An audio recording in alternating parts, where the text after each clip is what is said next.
Diski. Orlando Australia kumugqibelo ke Thapama amrejeje ritemuna kunjalo ke ngempela sikhona ke la Orlando Stadium lapho ke khona ke Orlando Pirates asoma ke plaza ke kumkhapa masipala zobhetha phezulu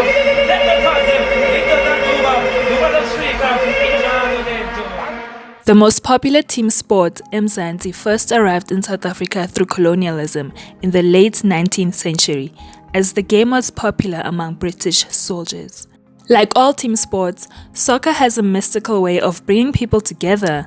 For a glorious 90 minutes, you are not alone. When the team wins, you win. When the team loses, you lose. And depending on your vice, there's always someone around to help you wipe your tears away. On an interpersonal level, playing in a team sport increases self-esteem, it helps develop critical thinking skills, it teaches that life isn't always fair and that you do accept defeat but you don't give up. It develops character and teamwork skills, it teaches that hard work does pay off, and being in a team sport helps develop you to control your emotions, it teaches discipline, and it builds leadership skills. These were all skills that were visible in Themba from the moment we first saw him kick a ball until his press conference for the under-20 national team. But I can't help but feel that soccer had little to do with Themba's emotional development. His parents' failures played a huge part in his transformation. And as angry and disappointed as I was in Mandisa, baby girl did the best she could with the little she had.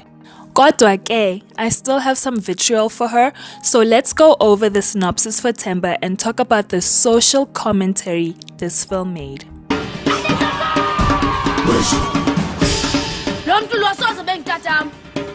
Vuyo sacrificed raising his children, being a part of molding them into fully functional human beings to be a migrant laborer in search of bigger and better opportunities for himself and his family. Wife Mandisa, son Themba, and baby girl Nomta. Vuyo's sacrifice was cruel but normalized. So life went on as normal for the family until the monetary support abruptly stopped. Themba, as his name suggests, relentlessly held on to his dreams of being a professional soccer player and his father returning one day. Without the support they received from their father, Mandisa was forced to be the masculine container for her young children. Alone, struggling, and in a situation that came completely out of left field, she invites a stranger into her and her children's lives, a stranger who ends up damaging them in ways only Tyler Perry could be proud of. This stranger becomes the catalyst for Themba and Nomta to leave Eastern Cape in search of their mother in CPT. They find her, weak, alone, and at death's door. When Mandisa's children had to coerce her into going to hospital, all I could think is, why was she so comfortable? Why was she so comfortable with traumatizing her children? It's child abuse, wanting to die in front of your children, claiming that you're okay when you know you're not. That mental image alone would scar them for life. Okay, Yazin, let me finish this and then I'll get back to her. Themba's determination landed him right where he needed to be. On a pitch, behind the ball, cheered by hundreds. He was at his happy place. His dream is realized, his family is intact, and he has his whole life ahead of him. If you haven't picked up by now, Themba is a very heavy drama.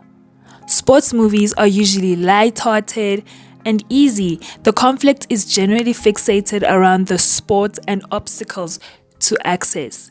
Themba is not that.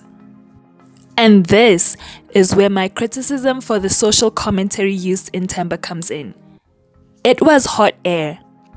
The biggest horror in Themba is the trauma the children experienced, watching their parents die, raising their siblings, and their sexual trauma. This trauma was fueled by the virgin cleansing myth, something that, whenever it's reported on in real life, sends shock waves through society, every level of it. But what were the creators of Themba trying to do? The virgin cure myth is principally perpetuated by men for men. There is no other benefit from that act other than the gratification of the man. At a medical anthropology level, the belief in cleansing by virgins is based on the notion that the patient, the man, is dirty and impure, and therefore his healing and sanctification is dependent on a virgin. The intentional inclusion of such a violent act, whether we saw it or not, was just used as a tool to further elevate the protagonist, and yes, I'll say it was pointless.